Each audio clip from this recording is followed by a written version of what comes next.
Hi, I'm Pat McMahon. I'm the guy that you see every so often says, let me introduce you to. Remember a movie called The Life of Pi? Well, let me introduce you to the world of pie, at least at Pat's house. I'm telling you, a little truck pulled up next to my car. It said PIESNOB. I said, I got to look into that. And I did. And that's how I met the owner, Traci Wilbur. Traci, hey, listen, it's good to see you and welcome. I can't believe how different your pies are, splendidly different. What do you do that's different than the rest of us? I'm not quite sure about that. I learned how to do this from my mother, so you would probably have to ask her. Unfortunately, she's not here. No, well, and unfortunately, she's not on the show. You're the guest. But Right. there must be something, though, that is kind of the pie snob secret that is different than ours. Yeah, I could probably give you a few tips. Yes. I would say the best tip is you need to make a really good crust. And it's difficult to do. I won't lie to you. But I would say whatever recipe you use for your crust, it'll turn out best if you don't over mix it or roll it out 50,000 times. Try to just be gentle with it, and that'll give you a nice flaky crust. That's probably my best tip. Okay, well, you said that you got the secrets mostly from your mom, which means you started when? When I was pretty young. My mother was the pie baker in the family, and she always made them for Thanksgiving. And so I would help her. So, yeah, I started when I was pretty young. What do we do wrong at home?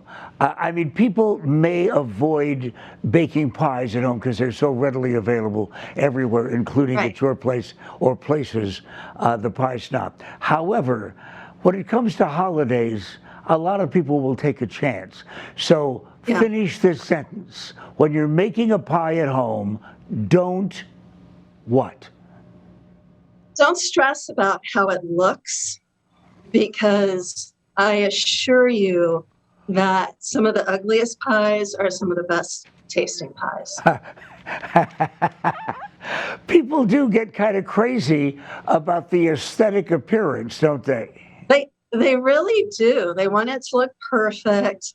And sometimes perfect isn't always the best, you know? Yeah, it's not going to be at the Phoenix Art Museum. It's going to be on the table for only a matter of moments or seconds, as is the case with the pie snob. Do I sound like a fan? Yes.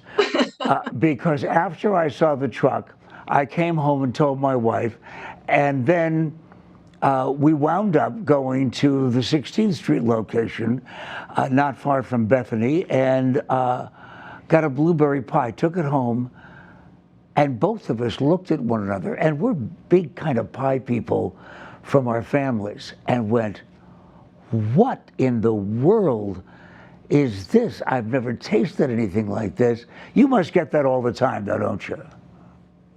It's really nice to hear. It really is. I think that pie is not always easy to make for people because they have very specific memories of it and they want it to be a certain way. Yes. You know, it's something from their childhood that their grandmother used to make. But we try really hard to recreate that for them. So when somebody says that, it means a lot to me because it's not easy to do. No, well, my wife said, oh, look, this is what my dad used to love, strawberry rhubarb. And I've never seen that on a menu before. But it's fruit pies and cream pies, nut pies, chocolate pies, custard pies, pumpkin pies, cheesecake seasonal pies. I picked up the menu just so that we would always know what to order. At which location now? How many are there? There's 3 locations. We have our original location that's at 36th Street and Indian School. We have the 16th Street Maryland location. And we just opened our 3rd location in Chandler on Arizona Avenue.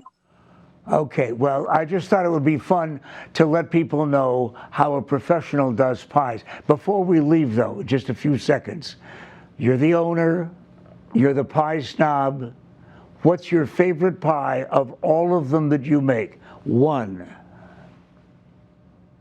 I think my favorite is raspberry. It reminds me of a blackberry pie that my mother used to make when I was little, and I always requested it. It was my favorite, so that's my favorite. That's it. I got to wrap this up because I'm on my way over to see the pie snob. Thank you. Can I say something really quick before you do? Well, what am I going to do? Say no? My siblings would kill me, Leanne and Troy, if I didn't tell you how much we all loved you when we were growing up, because we watched you every single morning on Wallace and Ladmill. So we all love you, and I wanted you to know that. Well, how lovely.